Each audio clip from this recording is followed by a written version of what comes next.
En el año 2003, a pocos días de asumir y ante la amenaza pública de dolarizar la economía formulada por el presidente de la Suprema Corte de Justicia de aquel entonces, el presidente Néstor Kirchner se dirigió al país por cadena nacional, anunciando que enviaría a la Cámara de Diputados el pedido de juicio político de los integrantes de aquella Corte, que formaban la popularmente conocida mayoría automática.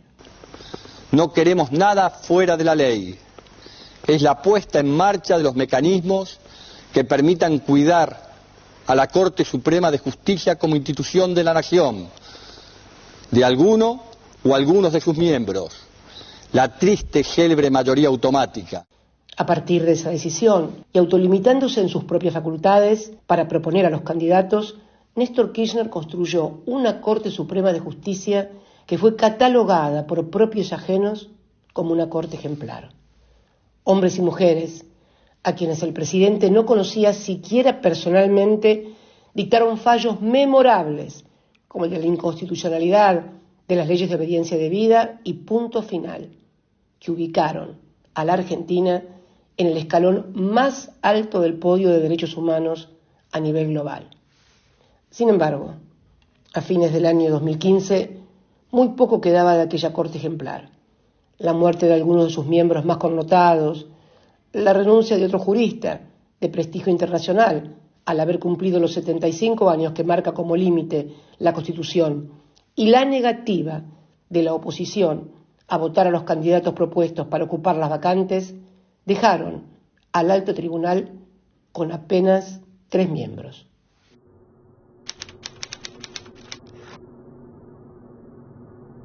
El 10 de diciembre del 2015 asumió como presidente de la Nación Mauricio Macri. Apenas 4 días después tuvo lugar un hecho de extrema gravedad institucional.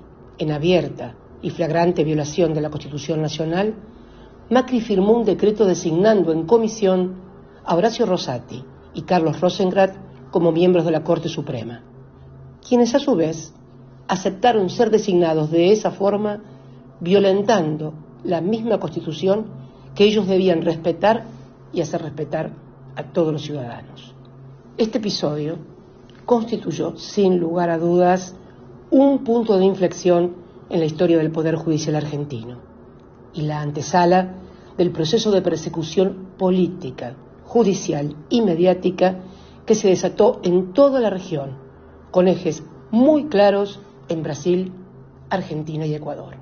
De ello da cuenta el emblemático testimonio fotográfico del entonces presidente de la Corte, Ricardo Lorenzetti, junto a Bonadío, el juez sicario, y a Sergio Moro, el juez que encarceló durante casi 2 años al expresidente Luis Ignacio Lula da Silva, abortando su candidatura presidencial y permitiendo la llegada de la extrema derecha al gobierno del Brasil.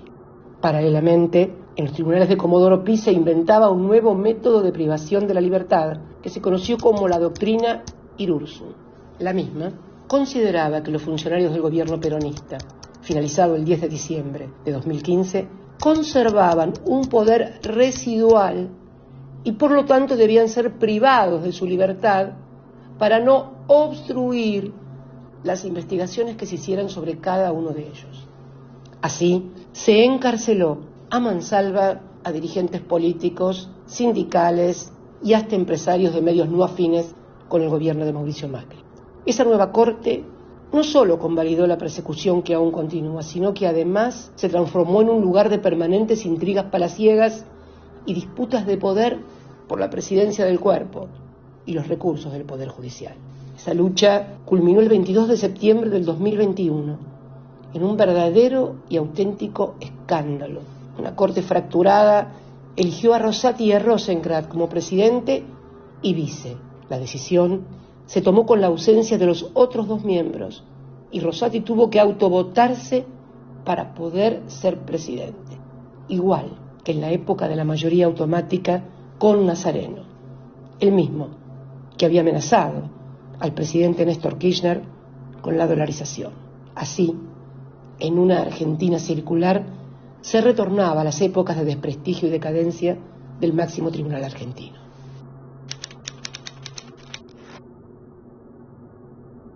Luego de la renuncia de Lena Hayton, la única mujer de ese cuerpo, la Corte quedó reducida a tan solo 4 miembros y comenzaron entonces a salir a la luz otros escándalos. El vaciamiento por cifras millonarias de la obra social del Poder Judicial, administrada por el médico personal y familiares de uno de los 4 cortesanos. Causas penales contra el nuevo presidente de la Corte por enriquecimiento ilícito y otra vinculada a su pasado como intendente de la ciudad de Santa Fe, en la que recusó al juez que lo investigaba y sospechosamente logró apartarlo. Estos son solo algunos de los hechos que tornan a esta Corte de apenas 4 miembros en un órgano muy, pero muy vulnerable frente a las presiones de los poderes fácticos y mediáticos. Con tantos muertos, en sus roperos no les queda más remedio que hacer lo que les manden, bajo pena de ejecución sumaria en titulares y noticieros. Así es como en el año 2021 sucede algo realmente increíble. Después de 15 años de vigencia ininterrumpida, lo que equivale a casi 4 periodos de gobierno, la Corte de los 4 declara inconstitucional la ley del Consejo de la Magistratura sancionada en el año 2006, a la luz de la cual se designaron más de las 2/3 partes de los magistrados que conforman hoy el Poder Judicial de la Nación. Peor aún, resucitan además la ley anterior que establecía que el presidente de la Corte presidía también el Consejo de la Magistratura. Toda esa maniobra era una vieja cruzada del grupo Clarín que siempre se opuso tenaz y públicamente a aquella reforma del 2006. Queda claro entonces que el objetivo no es solo la presidencia de la Corte, sino intervenir directa y explícitamente sobre todos los magistrados, proteger a Bruglia y Bertuzzi, designados a dedo por Macri en la Cámara Federal, garantizar su propia impunidad y fundamentalmente continuar con la persecución.